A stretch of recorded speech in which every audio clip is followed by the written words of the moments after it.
Assalamualaikum warahmatullahi wabarakatuh. Yang terhormat Ibu Hani Hidayati, SPD, IMBD, selaku dosen pengampu mata kuliah Pendidikan Agama Islam, serta teman-teman semua yang menonton video saya. Alhamdulillahirrabbilalamin, wassalatu wassalamu ala asrofil anbiya'i wal mursalin, Sayyidina wa maulana Muhammadin, wa ala alihi wa sahbihi ajmain, amma ba'du. Pertama-tama, marilah kita panjatkan puji dan syukur kehadirat Allah Subhanahu wa Ta'ala yang telah memberikan kesehatan lahir dan batin kepada kita semua, sehingga kita dapat berkumpul di sini. Shalawat serta salam tidak lupa kita kirimkan kepada junjungan kita Nabi Muhammad SAW yang telah mengantarkan umat manusia dari peradaban hidup yang jahiliyah menuju pada peradaban hidup yang modern. Semoga kita semua termasuk hambanya yang taat, yang berhak mendapatkan syafaatnya di hari akhir kelak. Amin. Pada kesempatan kali ini saya akan menyampaikan khotbah yang bertemakan Islam, kebangsaan, dan nasionalisme.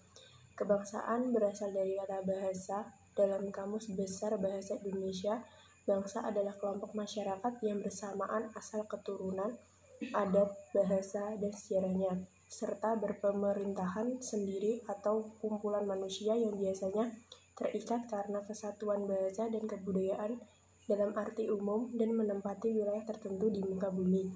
Jadi, kebangsaan yang sepadan juga dengan nasionalisme adalah suatu keadaan atau sifat yang menerima pengakuan atas kumpulan manusia yang terikat karena kesatuan bahasa dan kebudayaan dan menempati wilayah tertentu, memiliki batas teritori.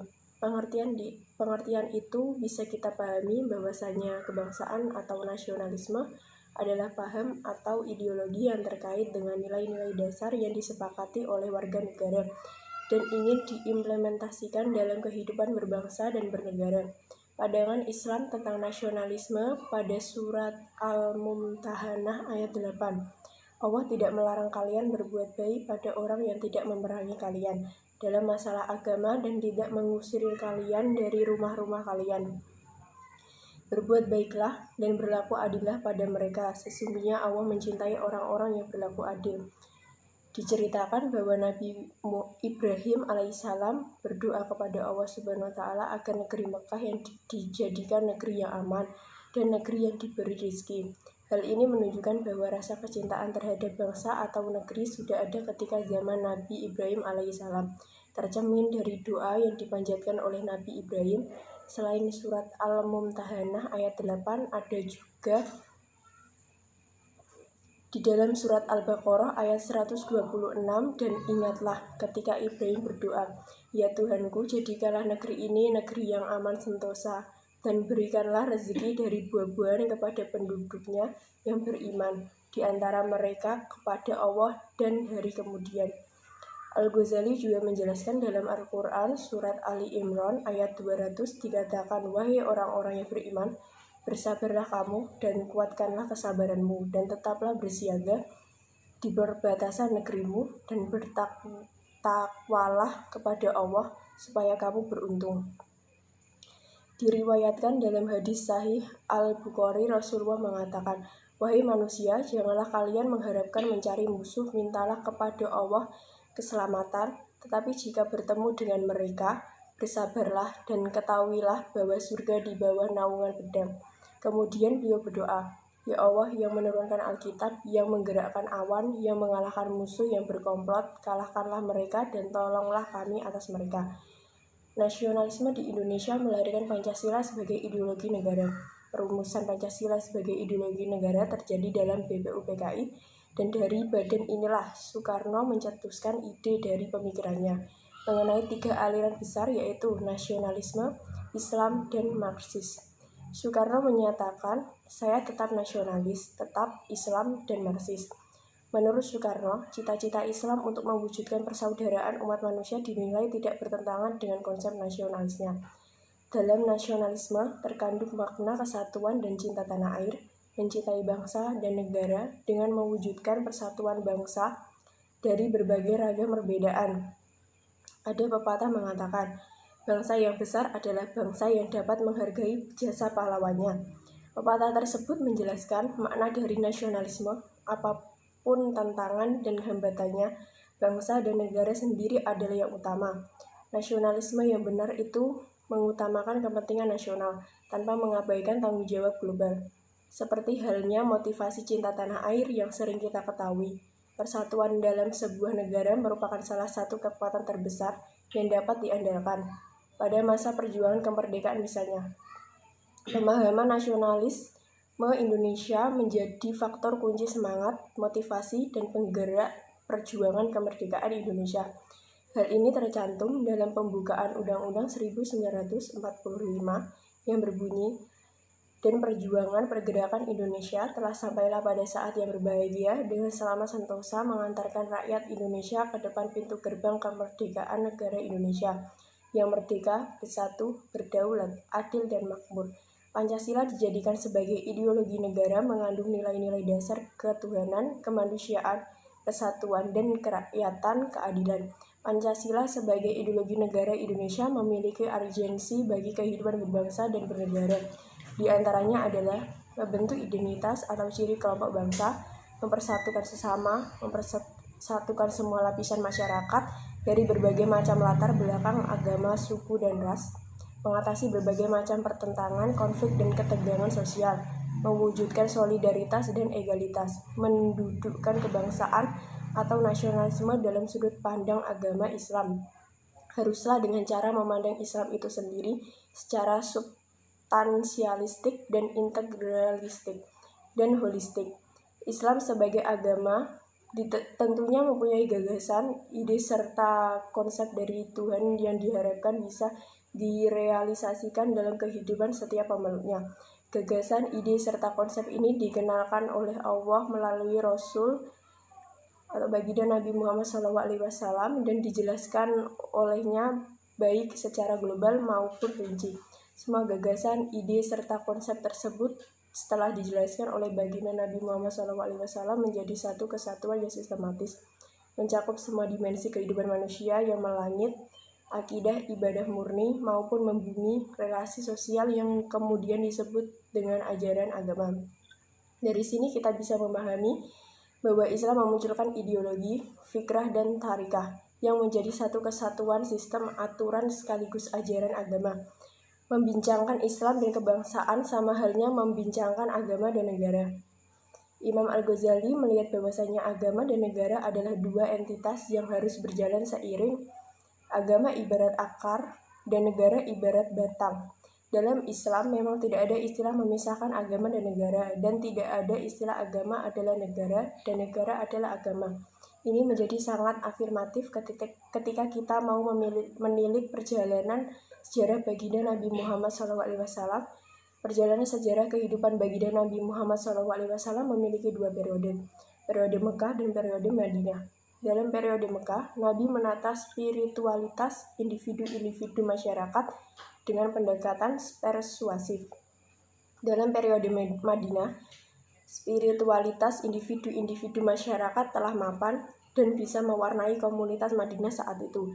Dan secara otomatis komunitas Madinah, negara kecil Madinah ini terwujud dengan sendirinya karena kemapanan spiritualitas masyarakatnya. Ini berarti bahwa Nabi tidak menjadikan negara sebagai agama dan agama sebagai negara. Akan tetapi agama bisa mewarnai kehidupan kenegaraan pada saat itu.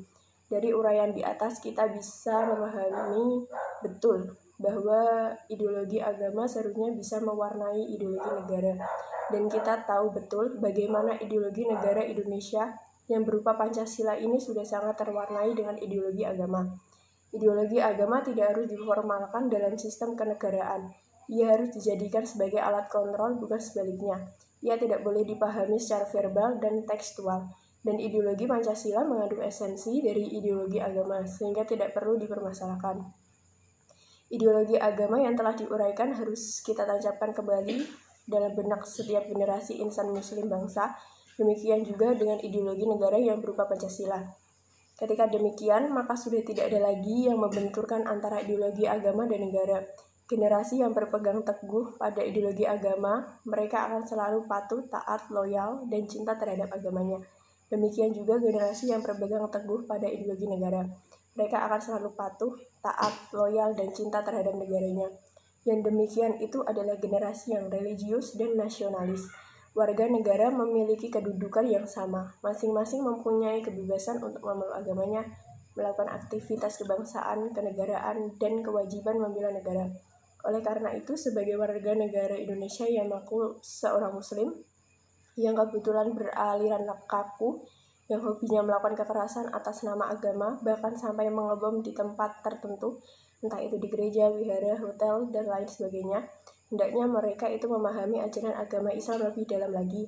Dalam konteks Indonesia, mereka mestinya harus memahami masalah negara kebangsaan yang dibangun atas nama pluralistik dan heterogen seperti negara Indonesia, di mana Indonesia ini terdiri dari kurang lebih 1000 suku, bangsa, dan pulau yang berbeda-beda keyakinan agamanya, di mana tidak dibeda-bedakan dalam undang-undang. Semua mempunyai hak yang sama. Oleh karena itu, kekhawatiran bagi warga negara yang baik, khususnya umat Islam yang moderat, yang paham tentang arti nasionalisme, yang paham tentang arti kemerdekaan, yang paham tentang membela bangsa dan negara, adalah di mana ketika generasi yang akan datang itu orangnya lemah iman dan takwanya kecil jiwanya, sempit wawasannya, kebangsaannya, rapuh nasionalisme, dan rapuh ekonominya, sehingga mudah dimanfaatkan oleh orang-orang yang jahat dan teroris yang mempunyai kepentingan-kepentingan tertentu yang dapat menenggelamkan rasa kemanusiaan. Sebagaimana firman Allah dalam surat An-Nisa ayat 9, dan hendaklah takut kepada Allah orang-orang yang seandainya meninggalkan di belakang mereka anak-anak yang lemah, yang mereka khawatir terhadap kesejahteraan mereka. Oleh sebab itu, hendaklah mereka bertakwa kepada Allah dan hendaklah mereka mengucapkan perkataan yang benar. Dan di dalam hadis riwayat Muslim dari Abu Hurairah juga disebutkan, orang mukmin yang kuat lebih baik dan lebih dicintai Allah daripada orang mukmin yang lemah. Dengan petunjuk Al-Quran, surat An-Nisa ayat 9 dan hadis tersebut, marilah kita umat Islam untuk bangkit dan untuk mengisi kemerdekaan Republik Indonesia ini dengan rasa nasionalisme yang tinggi, yaitu menjaga persatuan dan kesatuan, serta menjaga lingkungan dan keamanan dengan sebaik-baiknya. Khususnya untuk situasi seperti ini, yang diperlukan adalah membangun bangsa dari keterpurukan ekonomi, membangun moral dan akhlak pemimpin-pemimpinnya, wakil rakyat, menteri-menterinya, dan para pejabat yang mengelola dana negara agar mereka tidak bermental koruptor dan menghabiskan uang rakyat untuk kepentingan pribadi, kelompok, dan organisasinya. Karena kebangsaan dapat menjamin sebuah kehidupan yang rukun dan damai dalam perbedaan, dan dengan rukun dan damai ini, ajaran agama dapat dipahami, dihayati, dan diamalkan. Maka kehidupan kebangsaan menjadi prasyarat terlaksananya ajaran Islam. Kesimpulan ini bisa berdasarkan dalam kaidah fiqhiyah yang berbunyi, malayatimu al-wajibu ila bihi fahuwa wajibun. Sebuah kewajiban tidak akan tegak jika tidak ada sesuatu, maka sesuatu itu menjadi wajib. Hanya doa yang dapat kita harapkan, semoga Allah Subhanahu wa Ta'ala menyelamatkan diri kita, keluarga kita, dan bangsa kita dari fitnah di dunia dan di akhirat, serta kita semua dapat terhindar dari siksa api neraka. Amin ya rabbal alamin. Tak ada perbuatan yang baik sebaik memohon maaf dan bertaubat dari apa yang saya ucapkan. Semoga menjadi amal ibadah dan doa, serta apa yang saya ucapkan bila banyak kekurangannya, saya mohon maaf. Dan pada hadirin semua, terakhir saya sampaikan terima kasih. Akhirul kalam, wassalamualaikum warahmatullahi wabarakatuh.